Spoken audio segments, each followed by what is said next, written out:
สุดท้ายเข้าที่ยิงได้อีกแล้ว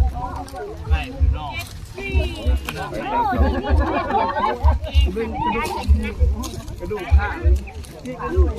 หมวกครับดังๆเลยดู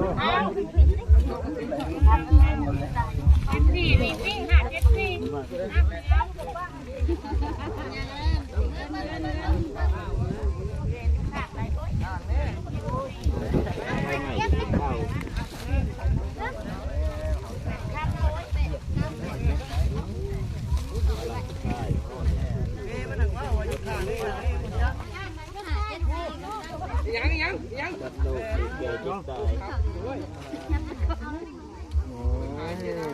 ดูจะมาว่าอยู่ไกลนี่นะ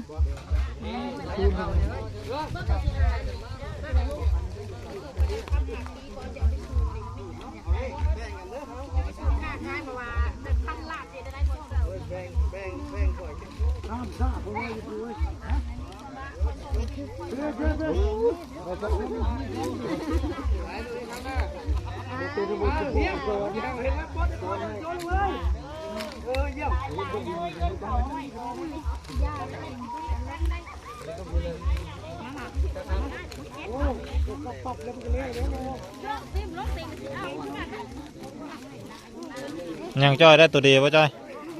เอาเริ่มมาแรงนะ